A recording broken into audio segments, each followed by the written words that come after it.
We will now look at exponential models.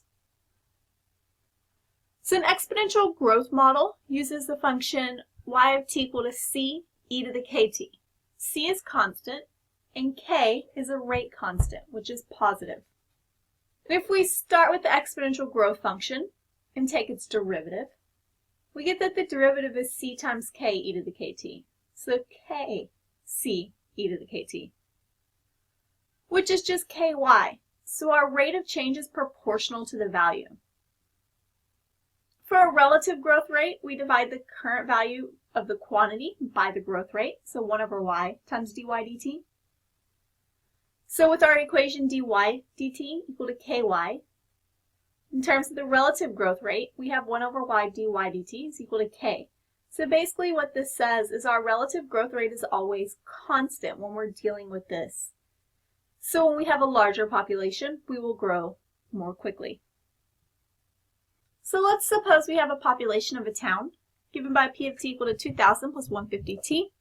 The population in the next town over is given by 2,000 e to the 0.15t, where we'll say t is measured in years.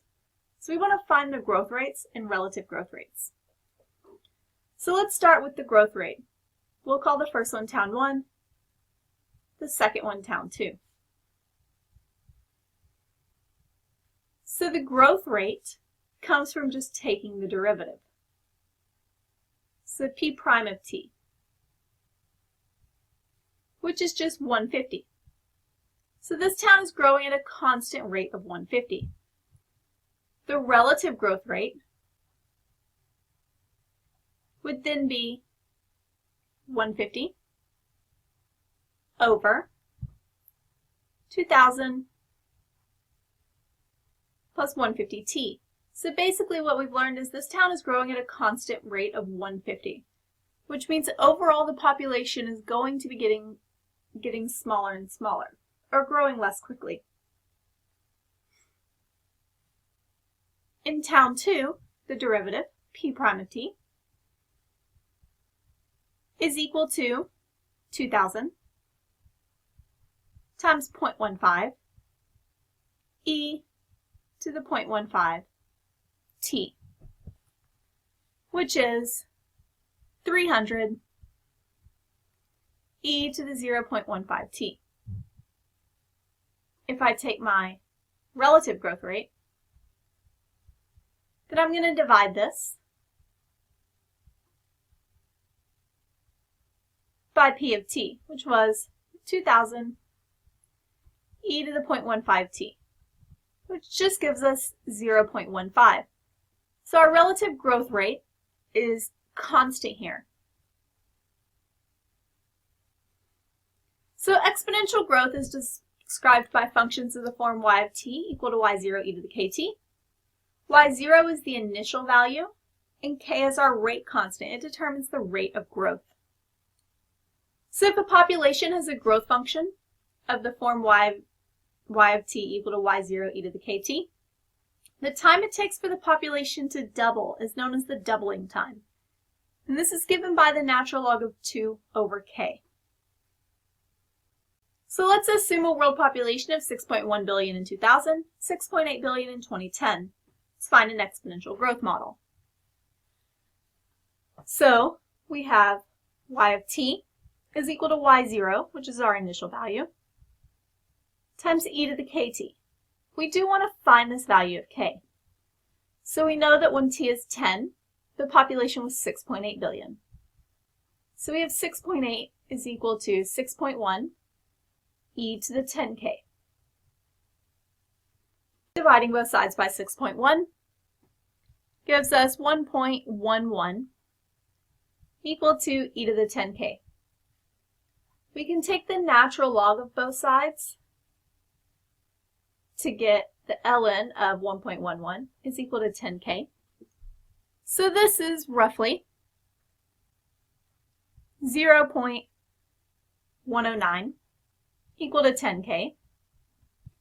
So we get that k is approximately 0.0109. So my growth function, y of t, equal to 6.1 e to the 0.0109 t. Now let's find the doubling time.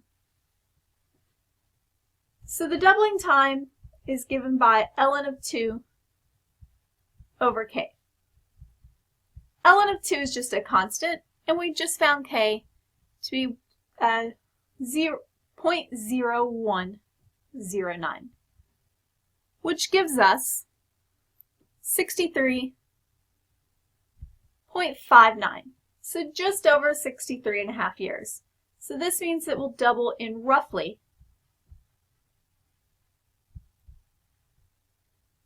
2063 to 2064. Next, we'll look at the absolute growth rate. So this is the derivative. So we already said that y of t is equal to 6.1 e to the 0.0109 t. So when I take my derivative, I have 6.1 times 0.109 e to the 0.0109 t, which gives us 0.0066 e to the 0.0109 t. We also want to see how fast the population is growing in 2016. So in 2016, we have that t is equal to 16.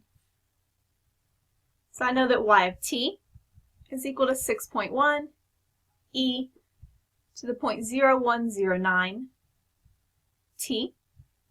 So now let's look at y of 16. So this is 6.1 e to the 0.0109 times 16. So this gives us that we should expect 7.26 billion people in 2016.